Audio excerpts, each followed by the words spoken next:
கூட்டத்துல நானும் தம்பி எல்லாம் வந்திருந்தோம். திடீர்னு ஸ்டாலின் எந்திரிச்சார். எந்திரிச்சு பேசுறாரு. என்னை பார்த்து, என்னங்க நீங்க போய் பாஜக கூட்டணி வச்சுட்டீங்க, நீங்க தான் ஒட்டு உள்ள வரும் சொன்னீங்க, 2030 வரைக்கும் பாஜக கூட்டணி வைக்கலன்னு சொன்னீங்க, திடீர்னு வச்சுட்டீங்க. எனக்கு ஷாக் ஆகி போச்சு. என்ன முதலமைச்சர் போய் கேட்கிறாரு. நான் எதிர்த்து சொன்னேன், இது எங்க கட்சிங்க, இது அதிமுக எங்க கட்சி, நாங்க யாரோட கூட்டணி வைப்போம், அது எங்க இருப்போம், நீங்க எங்க பயப்படுறீங்க, நீங்க எங்க கதறீங்க அப்படின்னு சொன்னதே அப்படியே அமர்ந்துட்டார். இப்படிப்பட்ட முதலமைச்சர் பயம் வந்துட்டது. அதிமுக பாஜக கூட்டணி வச்சதுமே பயம் வந்துட்டது. இன்னொன்னு சொல்றார், அதிமுக பாரதிய ஜனதா கூட்டணியில ஆட்சியில பங்கு கொடுப்பாங்க. ஸ்டாலின் அவர்களே, நாங்க ஒண்ணு ஏமாறி அல்ல. அதிமுக பெரும்பான்மை இடங்களில் வெற்றி பெற்று தனி பெரும் ஆட்சி அமைக்கும். எங்களுக்கு கூட்டணி வேண்டாம் வேணும் வேண்டாம் வேண்டாம், எதை பத்தி கவலைப்படல. உன்னை போல வாரிசுக்கு ஆட்சி வருவதற்கு துடிக்கல. மக்கள் விருப்பம், அதை நாங்க நிறைவேற்றுவோம்.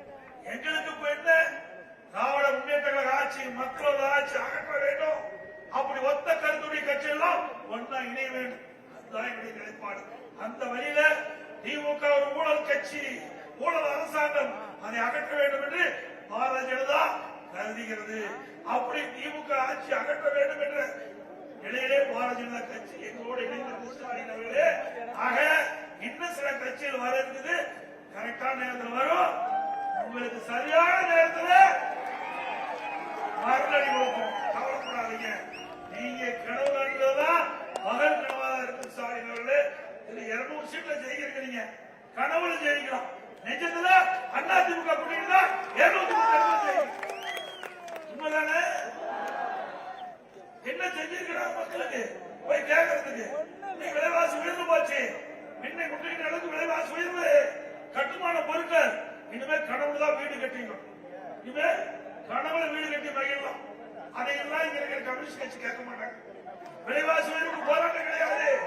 அப்படி போராட்டம் பண்ணா மத்திய அரசாங்கத்தை வச்சு போராட்டம், மத்திய அரசாங்கத்தை வச்சு போராட்டம் பண்ணலாம. இங்க தமிழ்நாட்டில் ஒரு அரசாங்கம் கண்ணுக்கு தெரியல. இங்க நாட்டை ஆளுறது யாரு? கம்யூனிஸ்ட். அதுவே நண்பர்கள் தோழர்கள் எண்ணி பார்க்கணும். இங்க யார்